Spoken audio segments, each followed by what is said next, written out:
Côte d'Ivoire, l'engouement dans les marchés n'a pas encore repris. Avec l'avènement de la pandémie, les acteurs souhaitent que les autorités leur viennent en aide en finançant leurs activités. À Abidjan, plus précisément dans la commune de Marcory, nous parlerons de litiges entre la CIE et la population du quartier de Sikoji. Enfin, il sera question de nombreux accidents de circulation qui surviennent depuis l'ouverture de l'autoroute Abidjan-Grand Bassam. Heureuse de vous retrouver ce week-end, fidèles téléspectateurs de UFC Africa TV. Bonjour et bienvenue.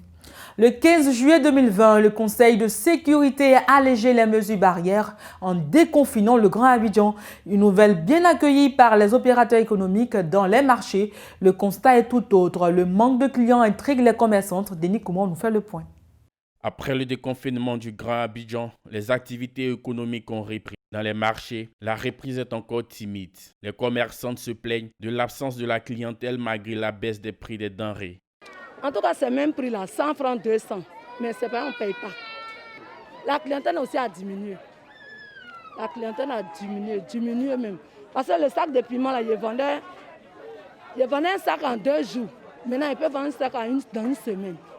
Donc vraiment, c'est dur. Les clients là, il n'y en a pas. Les clients, il n'y en a pas parce qu'il n'y a pas d'argent pour manger. On ne voit pas les gens. C'est les femmes des restaurants là qui payent un peu pour nous.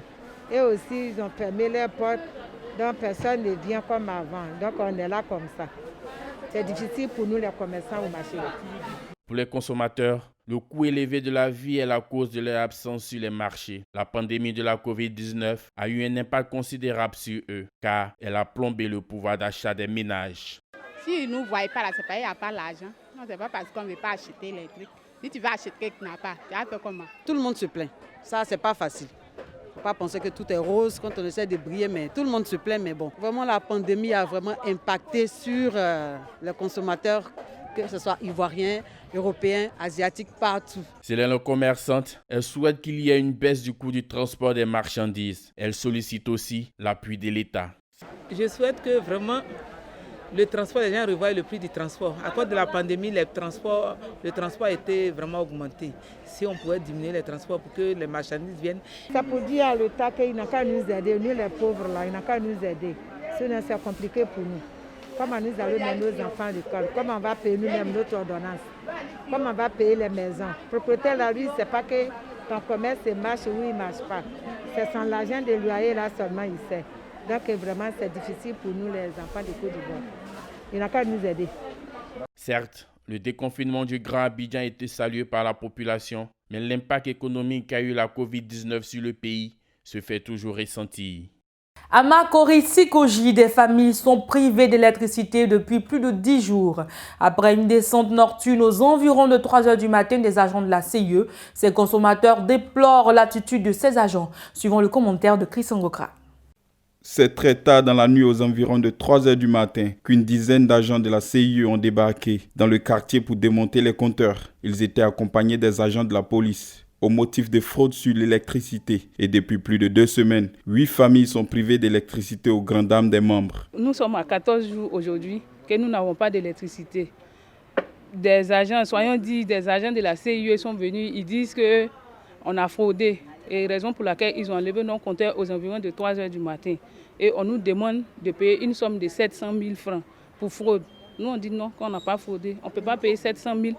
Et on ne sait pas ce qui se passe à la Sikoji. 1, 2, 3, la CIE est là pour venir nous perturber.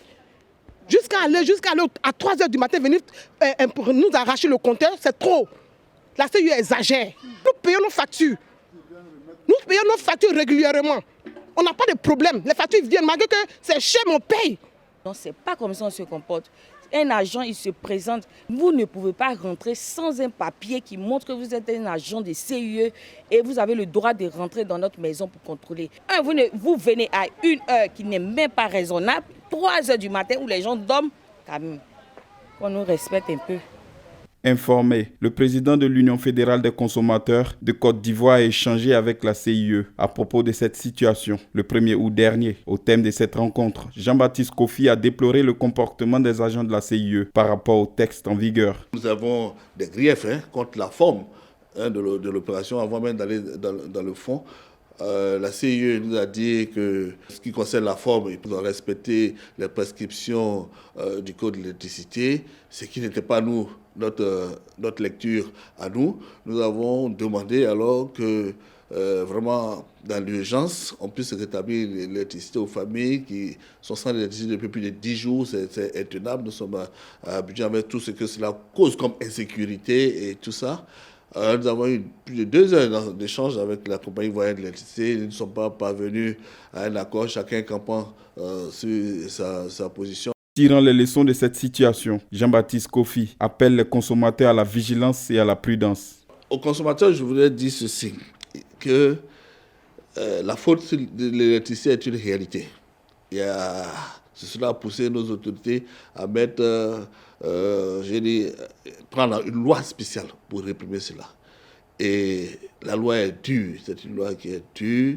Elle punit non seulement les auteurs, les co-auteurs, les commanditaires et les bénéficiaires. Donc, ça veut dire qu'en l'état actuel, la législation dans notre pays, vous pouvez être bénéficiaire même de bonne foi et être sanctionné. L'article 64 du Code de l'électricité dit que les agents sont autorisés à effectuer des contrôles sur les installations électriques et les branchements dans les domiciles. Cela doit se faire en présence des propriétaires des lieux. Et en son absence, le contrôle se fait en présence d'une personne qu'il a lui-même désignée ou de 2 témoins conformément à la réglementation en vigueur. Dans la présente situation, l'acte a été posé tard dans la nuit et à l'issue de tous les ménages concernés. Il faut toutefois préciser que dans la présente situation, la fourniture d'électricité n'a toujours pas été rétablie. Si vous passez à Abidjan, vous ne pouvez pas les manquer. Ces personnes accompagnées d'une charrette sur laquelle sont accrochés des sachets de café, de thé, de lait, du sucre et du citron, sans oublier l'eau chaude qui est l'ingrédient nécessaire pour faire un café. Avec la somme de 100 francs, soit 15 centimes d'euros, les consommateurs peuvent en déguster, une activité très lucrative pour les acteurs. Denis Comment. Chaque jour dès l'aube, ce sont plusieurs jeunes qui parcourent les artères de la capitale économique à la recherche de clients. Munis de charrettes, ces vendeurs ambulants proposent du café ou du thé à l'eau avec du sucre aux consommateurs. Je vends Nescafé naturel, je vends café au lait. Café naturel là c'est un pot c'est 100 francs. Lipton là, un pot c'est 100 francs. Puis Nescafé au lait là, c'est un pot à 200 francs. Les consommateurs vantent les bienfaits de ces boissons sur l'organisme. C'est un truc, c'est léger. Mais souvent, depuis le matin, je n'ai pas comme manger, mais depuis prendre un café comme ça jusqu'à le soir, hein, c'est tout, c'est bon. En tout cas, c'est bon dans le corps. Moi, je vois que non, c'est naturel même. Parce que les trucs comme ça, ils ne donnent pas les diabètes, il ne faut pas trop mettre sucre. Monsieur Atsebou Stanislas, surnommé Boka, jeune Ivoirien, s'est investi dans cette activité en fabriquant les charrettes pour ses vendeurs ambulants. Il dit en détenir une centaine qu'il met à la disposition de ses vendeurs. Pour lui, c'est une activité qui emploie beaucoup de personnes et est source de revenus. J'ai été inspiré par un vendeur ambulant avec les 5 thermos et ça m'a motivé. Je me suis dit, mais à part, même si tu as fait des études, tu n'as pas fait des études, mais au moins, quand je regarde cette activité, l'activité me plaît. Je me suis lancé dedans, j'ai fait une première charrette, deuxième charrette. Aujourd'hui, j'en ai 100 et quelques sur le marché. Et ça marche très bien. Plusieurs modalités de paiement. Il y a ceux qui payent 500 francs par jour, eux-mêmes ils chauffent leur propre eau à la maison. Secondo, il y a ceux qui prennent l'eau chaude à la base. En fonction des thermos, c'est 800. Maintenant, il y a ceux qui payent 1000 francs par jour. Grâce à cette activité, j'ai construit, je suis en train de construire encore. Non, ça peut dire que ça nourrit son homme. Quant à Ahmed Ali Diallo, vendeur ambulant depuis 2013, la vente de café lui permet de subvenir à ses besoins et à celui de sa famille. Je vais vendre à 15 000, 20 000 comme ça. Grâce à ça, je nourris mes parents et toute ma famille. Pour cet habitant qui côtoie chaque jour ses vendeurs, il exhorte les jeunes qui souhaitent entreprendre de se lancer dans l'activité car elle nourrit son homme. C'est d'inviter tous les jeunes Ivoiriens qui ne travaillent pas, même si je peux dire que tu as un diplôme, que tu veux t'investir dans la vente de café, 100 francs c'est pas petit. Donc en voyant ces personnes, ils quittent le Sénégal, ils viennent en Côte d'Ivoire et aujourd'hui ces personnes se retrouvent, en Europe, en Espagne et en France, c'est par le canal de la vente de café. J'invite tous les jeunes Ivoiriens à s'y essayer. Et en essayant, il n'y a pas de sous-métier. Et tout métier peut nous permettre de nourrir notre famille. Comme le dit l'adage, il n'y a pas de sous-métier. Alors, tous ces jeunes qui veulent entreprendre peuvent mener cette activité qui nourrit bien son homme. La semaine dernière, la foire aux moutons a enregistré de nombreux acheteurs à l'abattoir de Port-Boué. Après la Tabaski, notre équipe de reportage s'est rendue sur les lieux pour constater l'ambiance après la foire. Le récit de Christian Gokra. Après quelques jours de la Tabaski, le décor est toujours planté. Des bêtes dans des parcs à bétail n'attendent que les derniers acquéreurs. Pour les commerçants qui y exercent, la fête de Tabaski 2020 a été un franc succès, contrairement à l'année dernière. Beaucoup de préparation par rapport à cause de Covid-19. Donc les gens sont partis massivement, ils ont préparé maximum, bon, les moutons aussi arrivés. Et vous avez même constaté sur le marché, il y a des moutons même qui restaient, mais ce n'est pas beaucoup. Mais ne souhaitons que tout le monde aura son mouton et c'est ce que Dieu a fait, tout le monde a eu son mouton.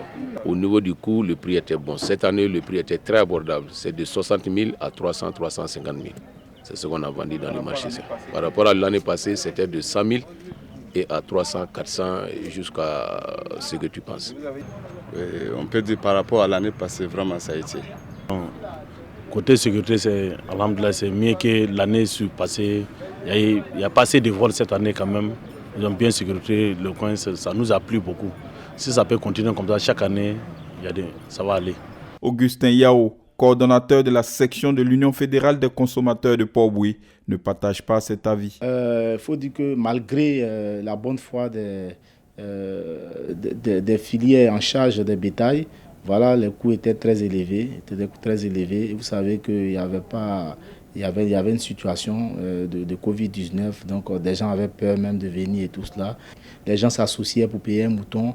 Voilà, c'est une première que nous voyons cela. Donc vraiment, les coûts étaient élevés. Les gens se sont endettés pour le faire, pour honorer leur engagement vis-à-vis de Dieu, vis-à-vis d'Allah. Donc les gens, ils l'ont fait comme vous. Mais je pense qu'après Tabaski, ça sera très dur. L'édition 2020 de la foire à bétail était émaillée de quelques dissensions entre le district autonome d'Abidjan et la mairie de Port-Boué. Une situation ressentie par les commerçants. On n'a pas le choix. Si on nous impose, sinon on se sent en sécurité ici qu'ailleurs, puisqu'on ne connaît pas. Mais si l'État nous garantit la sécurité, il n'y a pas de souci. Ils n'ont qu'à nous mettre dans une bonne condition, dans un bon coin où les gens peuvent venir nous trouver facilement, où on ne peut pas nous agresser. Et tu vois, c'est ça qui nous arrange. Quand nous prenons, tu vas pas nous jeter dans un coin où il n'y a pas l'eau, il n'y a pas de sécurité, il n'y a rien. Au fin des ventes, tu prends ton tu veux partir à la main, les petits microbes, les gens vont t'agresser, ce n'est pas la peine. Plus de 400 exposants ont occupé cette année les 18 hectares de la foire à bétail de Port-Boué. Une belle occasion pour les musulmans de faire le sacrifice de moutons. Depuis l'ouverture de l'autoroute d'Abidjan-Grand Bassam, les accidents de la circulation sur cette voie se multiplient.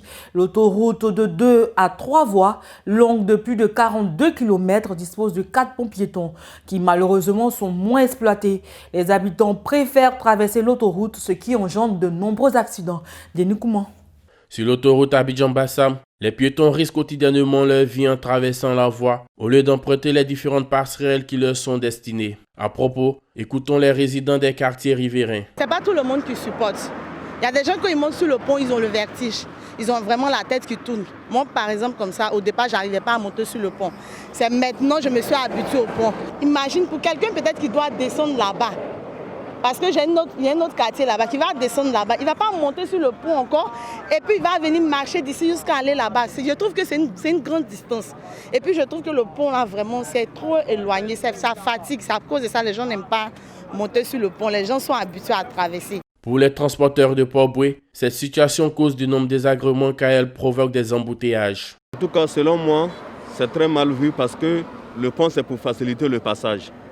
Mais à cause de la traversée même, ça crée des embouteillages tous les matins. Et surtout au carrefour aéroport, il y a le commissariat qui est là. Les policiers même font passer les gens au niveau de l'autoroute. Et pourtant le pont même à côté. Les policiers sont censés dire aux gens, allez-y traverser au pont, mais ils ne le font pas. Selon le représentant de l'Union fédérale des consommateurs de Port-Boué, Augustin Kwame, le nombre d'accidents journaliers est très élevé, faisant de nombreuses victimes. Nous enregistrons 2 accidents au minimum par jour. Donc vraiment par mois, vous pouvez référer aux commissariats qui sont là. Et par mois, on a plus de 10 morts, 30 morts pour d'autres mois. C'est beaucoup trop. Augustin Kwame fait des propositions pour limiter les dégâts sur cette route internationale. Les lozères, d'installer les panneaux de signalisation et surtout aussi de mettre les feux tricolores à l'entrée des différents carrefours. Ça va freiner un peu les élans et également refaire, penser à notre projet de construction de ponts piétons supplémentaires en vue de permettre aux consommateurs de pouvoir traverser. Ouattara Salifou, président des usagers du transport de Côte d'Ivoire, exhorte les populations à emprunter les passerelles afin de préserver leur vie. Je lance un appel aux piétons de la route de l'autoroute de Bassam en les exhortant à emprunter régulièrement les ponts piétons qui sont faits pour eux. Ça ne sert à rien de prendre des risques en traversant directement sur la chaussée. La vie n'a pas de prix. Les ponts piétons sont faits pour eux. Il faut qu'ils les empruntent. Selon les riverains, il ne se passe pas une semaine sans qu'un cas d'agression ne soit signalé sur l'un des ponts. Il serait donc souhaitable que les autorités prennent des dispositions pour sécuriser la zone, tout en invitant les piétons à faire usage des différentes passerelles. C'est la fin de ce récap. N'oubliez pas d'observer les mesures de prévention pour éviter la propagation du Covid-19. Bonne fête d'indépendance à tous. Au revoir.